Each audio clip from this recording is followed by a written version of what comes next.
Wow, this is a little surreal. This is the first Game & Crash episode that isn't actually going on Game & Crash. Moment of silence. Okay, January.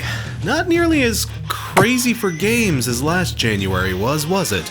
Though last year we got Resident Evil 7, Yakuza 0, Kingdom Hearts 2.0, oh Christ, will you shitheads just release us from our pain already? January 2018? Not quite as eventful. But hey, there were still some nice surprises in there. Monster Hunter World has been knocking people out of their seats. Indie darlings like Celeste have been turning a few heads. Just picked up that game myself as of writing this script. I'm interested to see what that's all about. But probably one of the biggest releases of January had to be the latest Dragon Ball Z game, Dragon Ball FighterZ. Though, given the fact that there's no space between fighter and Z, it makes you want to pronounce it like FighterZ. Like brats. What, did Miley Cyrus produce this thing? I don't know, that's the best joke I got. Anyway, this game marks kind of a cool return to form of sorts for this series, in that unlike most DBZ games since, like, the PS1, this actually marks the series' return to a more traditional 2D sprite-based formula of fighting game. And frankly, I'm glad as hell to see this. While I've dipped my toes into the occasional Dragon Ball fighting game, particularly the Budokai series back on the PS2, I can't say I've kept up with things too much apart from that. DBZ fighters aren't usually like your Street Fighters, your Mortal Kombats and the like. You can't often just go in and button mash your way through things. You walk into something like Ultimate Tenkaichi with that kind of attitude and you're probably gonna have a bad time. But this game puts the Dragon Ball fighting game series back into a much more traditional fighting game formula, and Namco made sure to go all out for this one too. The game was developed by Arc System Works, the guys responsible for other notable 2D fighters such as Guilty Gear and BlazBlue, and let's not mention that other thing, but given who this game comes from, the first thing I absolutely have to compliment are its in-game graphics. Holy shit, this game looks amazing! The character sprites are gorgeously animated, they look outstanding, either idling or in motion, and the over-the-top super moves we've come to expect in every Dragon Ball Z game. Ooh, damn! Oh, this thing's pretty. It's very pretty. On presentation alone, I can give this game a ton of kudos. Nothing less to be expected from the Guilty Gear guys. Those games always look gorgeous too, so I'm sorry, it really makes me wonder what happened here. Anyway, the engine this title is built around is a really sturdy one. Ever play Marvel vs. Capcom? It's a lot like Marvel vs. Capcom. If you were one of the people disappointed by MVC Infinite, that is to say, if you are everyone who played MVC Infinite, this is something to maybe consider picking up to help heal those wounds a little bit. Controls are super simple for newbie players to get a hold of, and special moves, and even super moves, usually don't require too much more out of the player than executing the good old-fashioned Hadouken quarter circles and the like. Even if you just totally suck at fighting games, like me, you'll still be able to pull off those earth-shaking, opponent-melting, cutscene triggeringly glorious epic moves and feel like an absolute boss while doing it. It's very satisfying. The basic controls and core fundamentals of the game are simple to get into, but it isn't by any means simplistic. You can button mash your way into some dumb fun, but if you really want to get good, you will have to learn how to properly time your moves and chain things together into big combos and juggling opportunities. It feels simple on the surface, but if you take the time to master its mechanics, you can get crazy good at this game.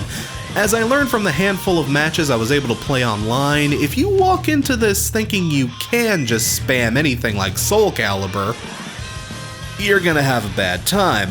I feel like this title really does hit that all too crucial sweet spot for fighting games. Easy to learn, difficult to master. And its simple to get into control scheme, along with the absolutely gorgeous presentation, does make the game fun to play, regardless of whether you're a pleb or a veteran. Hell, you may have caught the surprise stream I did with my buddy Johnny a few days back. We both had no fucking clue what we were doing, but as we learned the game's mechanics and got to dick around with the characters and learned what everyone was capable of, yeah, we had an absolute fucking blast with it. It was great, even though we both sucked. The game is an absolutely awesome couch co-op experience, especially if you got a few friends familiar with the DBZ universe. Get them over and schedule a game night. It's so cool how they were able to make every character feel and control like they would in a real fight, as pretty much all of the characters use their respective moves from the show.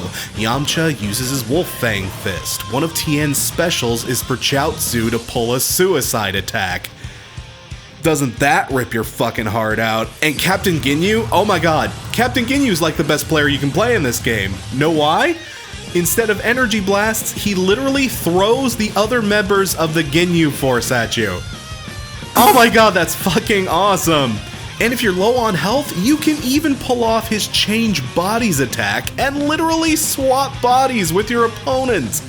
Oh, seriously, Ginyu is fun as shit to play in this game. Strike a pose, you sassy, beautiful fucks. The core, basic fighting game elements of this title are all really damn great. It's one of the more fun 2D fighters I've played in a little while. It's just kind of a shame most of the other stuff isn't all that hot. You'll be getting your money's worth for this title in the local co-op and the arcade modes. The online play? It's a little rough. At least at present, I had a lot of trouble getting into lobbies and setting up matches, or even finding just random matches to jump into. It was weirdly unstable. I have a pretty solid internet connection and I live in a major metropolitan city. I know it wasn't just my connection. This game's still got some online issues. I'm willing to be a little lenient in that regard though, given that this is a brand new game, and Namco Bandai have been patching the game like crazy to help get things running more stably, to their credit. Though it would be nice if the game didn't force me into an online lobby the minute I boot up. Seriously, you don't even have the option to play offline at the beginning. You have to manually do that yourself. And hey, maybe I don't want to sit through 10,000 connection screens just so my friends can dick around on the couch and I don't know what region I'm in. What the fuck is this shit? Also, the story mode is just not very much fun. For one thing, they actually use 3D models and such for all the cutscenes in story mode, as opposed to the glorious sprite work used in the game proper. I can understand why they did that, I guess. Probably saved them a fortune on animation. And the cel-shaded look is fine, I guess, but it clashes very visibly against the really, really good 2D sprite stuff. It's kind of weird, it takes you out of things. The story itself is split across 3 campaigns, each telling a different side of the same story. One from the hero's perspective, one from the villains, and another from the androids. But the story itself isn't exactly great, even by Dragon Ball standards. I was getting weird flashes to Sonic Heroes for some weird reason. In story mode, your characters have levels, and as you fight and win matches, they'll level up. And health replenishment isn't 100%, so if your fighters take too much damage, you'll have to swap them out for someone else in your roster so that they can rest up. In theory, it means you have to mix things up and play with all of the different fighters you accumulate to sort of help balance your style and get the most out of all the people you're recruiting to your team. Wow, that sounds like fun, right? Well, here's the thing, story mode is easy as fuck. I don't know if I accidentally set it to beginner mode or something, but holy hell, I was blazing through the story missions without even trying most of the time. I was fighting opponents way above my power level with guys like Krillin and Yamcha, and I barely broke a sweat. Look, I don't care if it is just a clone, Yamcha should not be able to beat Vegeta. Yamcha sucks. The game even knows Yamcha sucks. You're actually in pretty good shape. Imagine that. And while tackling opponents and battles in any order you choose sounds cool, it's always the same handful of opponents under the same fighting conditions. DBFZ has a fairly small roster. at least by DBZ standards, so you'll be fighting hordes and hordes of the same handful of dudes over and over and over again, and apart from a special bonus cutscene here or there, there's not much incentive to keep doing it. You can earn bonuses like extra defense or health regeneration and the like, but given that, again, I was kicking this game's ass with Yamcha, I didn't need any of it, and the campaign is long as hell too. It's a grind fest. I clocked in a good 10 hours of capture footage in story mode alone, and I didn't even play through all 3 campaigns.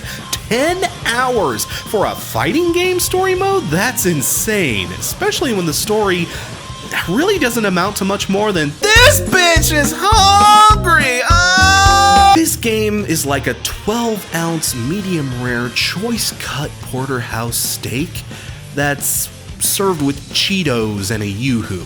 Its core elements are great, the engine plays well, the game looks gorgeous, and it's an absolutely wrecking time in multiplayer, as any fighting game should be. It sure as hell gets all of its basics right, but everything else they tacked onto it feels either unnecessary, uninteresting, or in a few cases, just not very good.